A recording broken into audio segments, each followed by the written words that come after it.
അല്ല, ടീച്ചർക്കൊന്ന് പ്രത്യേകിച്ച് വഴിപാടൊന്നും ഇല്ലാലോ, വേഗം തൊഴുതു വന്നൂടെ? ഏതായാലും ദിവസം അമ്പലത്തിന് മുന്നിൽ വരെ മാഷ് എന്റെ കൂടെ വരുന്നുണ്ട്. എന്നാ പിന്നെ തൊഴുകൂടെ ചെയ്താലെന്താ? വല്ല കുറച്ചിലും ഉണ്ടോ? ഒരു കുറച്ചിലും ഇല്ല. ദേവരോട് പ്രത്യേകിച്ച് ബോധിപ്പിക്കാനായിട്ടോ ആവശ്യപ്പെടാനായിട്ടോ ഒരു കാര്യം എനിക്കില്ലാന്ന് ടീച്ചർക്ക് അറിയാലോ.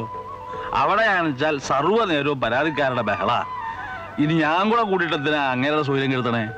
ഞാൻ ആ ആൽത്തറിലെങ്ങാനും ചെന്ന് വല്ല സൊറയും പറഞ്ഞിരുന്നോളാം. സൊറ പറഞ്ഞിരിക്കുന്നൊക്കെ കൊള്ളാം. ഞാൻ തൊഴുതു മടങ്ങുമ്പോഴേക്കും ഒന്ന് പറഞ്ഞു തീർത്തേക്കണേ. വെറുതെ അവിടെ വന്ന് ആ പരമേശ്വരൻ നായരുടെ വളിച്ച തമാശ കേട്ട് നിൽക്കാൻ എനിക്ക് വയ്യ കേട്ടോ.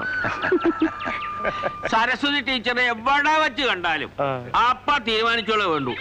ഒരു 3 അടി, അതായത് കൃത്യം 3 അടി പിന്നിലോ മുമ്പിലോ രാവണ്യാര് ഭാഷം ഉണ്ടാവുന്നു. അതിന് താൻ എന്തിനോട് എന്നെ അസൂയപ്പെടണേ? അസൂയ ഉണ്ടായിട്ട് തന്നെ. ഈ വയസ്സുകാലത്ത് ഇങ്ങനെയുണ്ടോ ഒരു അകമ്പടി? എന്താ കാക്ക കുത്തി കൊണ്ടുപോകും? കേട്ടോ പണിക്കരെ, പ്രായത്തെ കുറിച്ച് പറഞ്ഞപ്പോ മേനോ ഒരു കാര്യം മറന്നു. എല്ലാവരും കല്യാണം കഴിക്കണ പ്രായത്തിലല്ലല്ലോ അവര് കല്യാണം കഴിച്ചത്. 45-ാം വയസ്സിലെ കല്യാണ. അന്ന് ടീച്ചർക്ക് 40. ആയിക്കോട്ടെ, അവര് മുട്ടി ഒരുങ്ങി നടന്ന് കൊതി തീർന്നിട്ടുണ്ടാവില്ല. അവര് സുഖിച്ചോട്ടെ. ഭാഗ്യവാൻ, അല്ലാണ്ട് എന്ത് പറയാനാ? എന്നാലും ഈ പ്രായത്തിലും ഇങ്ങനെ മുട്ടാനും ഒരുമാനും ഒരാളെ കിട്ടിയല്ലോ, അത് തന്നെ ഭാഗ്യം. നമസ്കാരം. വയസ്സായാലെങ്കിലും ഈ കുന്നായ്മ പറഞ്ഞു നിർത്തിക്കൂടെ എന്റെ മേന്നെ? കുന്നായ്മ അല്ലടോ രാവണ്യായരെ, ഇവിടെ എല്ലാവർക്കും അസൂയയാ. ഈ പ്രായത്തിലും ദിവസവും ഇങ്ങോട്ടും തിരിച്ചങ്ങോട്ടുള്ള തന്റെ ഈ അകമ്പടി ഉണ്ടല്ലോ, അതിവിടെ ആർക്കും കണ്ടിട്ട് അത്ര സഹിക്കണില്ല, പ്രത്യേകിച്ച് നമ്മുടെ മേന്നെ. ഉള്ളത് പറയാലോ, സത്യ. ഉണ്ടായിരുന്ന ഒരാളെ കൊല്ലങ്ങൾക്ക് മുമ്പേ സ്വയം പറഞ്ഞേച്ച ആളല്ലേ മേനോൻ. പിന്നെ ഇപ്പൊ അസൂയപ്പെട്ടിട്ടെന്താ കാര്യം?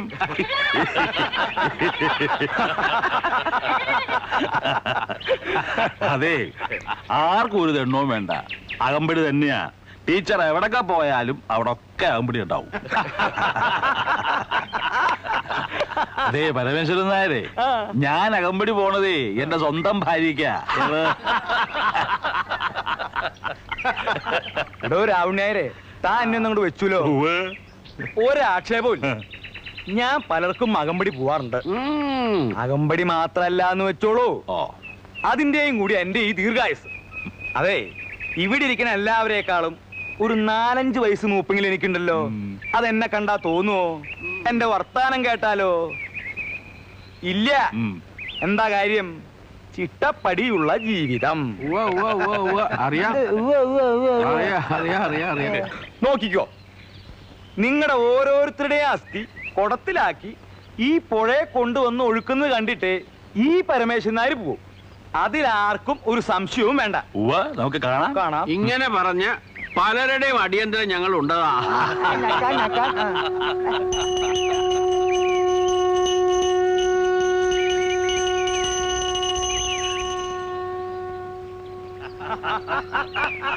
എന്റെ മേലെ ഈ പരമേശ്വരൻ നായരെ കൊണ്ട് തോറ്റു. ചിരിച്ചിരിച്ച് അടിവയറ്റില് നീരായി. അതൊരു സിദ്ധിയമാട്ടെ, എല്ലാരെ കൊണ്ടും പറ്റില്ല. ഭാഗ്യവാൻ. അങ്ങനെ പറഞ്ഞു കൊടുക്ക എന്റെ മേനെ. സരസ്വതി ടീച്ചർ വന്നു എന്ന് വെച്ചാൽ രാമുണ്ണി മാഷക്ക് അനുവദിച്ച സമയം കഴിഞ്ഞു എന്നർത്ഥം. അപ്പൊ അകമ്പടി പോട്ടെ. പിന്നെ ഞാനങ്ങട് പോണ്ടെന്ന് പറഞ്ഞ മാഷോട് നിൽക്കോ? ഇല്ലല്ലോ, എന്നാ പൊക്കോളൂ. അപ്പോഴേ നാളെ ട്രഷറിയിൽ വെച്ച് കാണാം.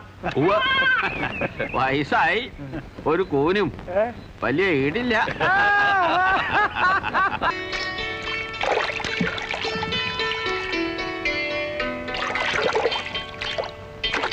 അല്ല, ഇന്നെന്താ മാഷെ പതിവില്ലാണ്ട് ഒറ്റയ്ക്ക്?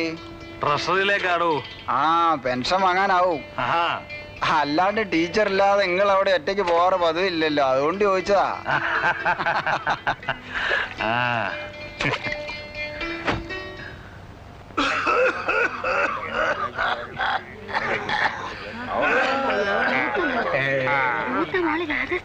ശിവരാമണ്ണാര് പോയപ്പോ ഞാൻ പറഞ്ഞതാ,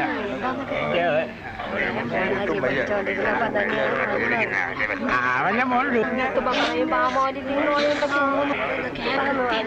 പെൻഷൻ കാശ് കൂട്ടാൻ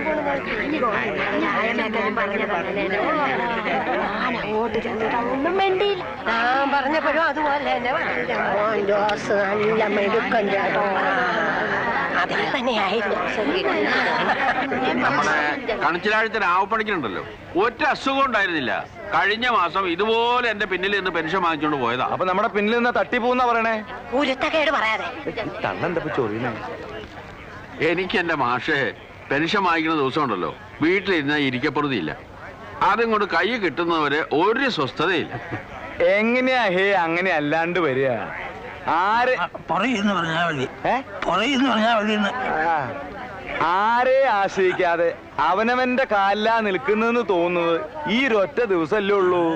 അത് തനിക്ക്, ഞങ്ങളൊക്കെ ഈ തൊലി കണ്ടുകൊണ്ടല്ല ജീവിക്കണത്.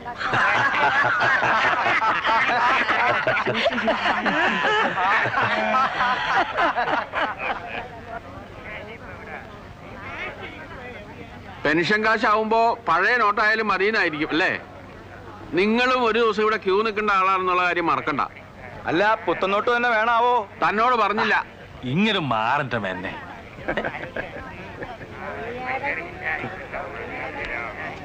ടീച്ചർക്കും പെൻഷൻ ആയിട്ടോ? അതെയോ? രണ്ടാളുടെയും പേയ്മെന്റ് ഒരു ദിവസം ആക്കി തരണം. ആ, പേപ്പർ വരട്ടെ, നോക്കാം. ഈ പടവലങ്ങ സ്വല്പം വാടിയിട്ടുണ്ടല്ലോ കോവിന. ഇല്ല മാഷേ, ഇപ്പൊ പൊട്ടിച്ചോണ്ട് വരുന്ന വഴിയാ. അതെ, ഇനി എപ്പോഴാണോ വരേണ്ടത്? ഒരാഴ്ച കഴിയട്ടോ. ഇത് മുഴുവൻ തിന്നു തീർക്കാൻ ഞങ്ങൾ രണ്ടാളല്ലേ ഉള്ളൂ ഇവിടെ. അത് ശരിയാ. ആ, തീർത്തു.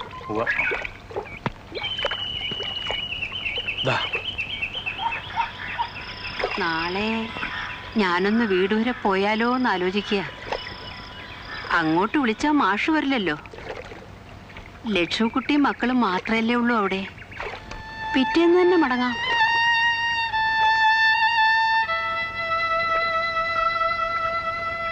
എന്താ ഒന്നും മിണ്ടാത്തത്?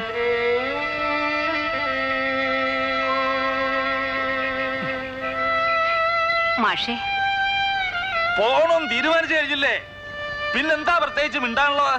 അയ്യോ, പതുക്കെ പതുക്കെ. പൊക്കോളൂ. എവിടെയാണെന്ന് വെച്ചാ പൊക്കോളൂ. അല്ല, പിറ്റേന്ന് തന്നെ. എന്തിനാ പിറ്റേന്നാക്കണത്? ഒരാഴ്ചയോ ഒരു മാസോ എത്രയാ വേണ്ടെന്ന് വെച്ചാൽ താമസിച്ചിട്ട് സൗകര്യം പോലെ വന്നാ മതി. ഇവിടെ ഇങ്ങനെ എടുത്തോണ്ടല്ലോ ഒറ്റയ്ക്ക്. ഞാൻ എങ്ങനെയാലും കഴിഞ്ഞോളാം. എന്താ ഇങ്ങനെയൊക്കെ പറയുന്നത്? പിന്നെ എങ്ങനെയാ പറയേണ്ടത്? പോവണത് ഇഷ്ടമല്ലെങ്കിൽ അത് പറഞ്ഞാ പോരെ. ഇതാദ്യമായിട്ടല്ലല്ലോ ഈ ചോദ്യം ഉത്തരവും. കൂടപ്പിറപ്പെന്ന് പറയാൻ ആകപ്പാടൊരു അനീതിയേ ഉള്ളൂ. അവളുടെ അടുത്തൊന്ന് പോണോന്ന് പറഞ്ഞതിനാ ഈ ബഹളം മുഴുവൻ. സ്വന്തക്കാരും ബന്ധുക്കളും ഉള്ളവര് ഭാഗ്യം ചെയ്തവര്. എനിക്കല്ലേ ആരും ഇല്ലാത്തത്. ഇല്ല, ഞാൻ പോണില്ല.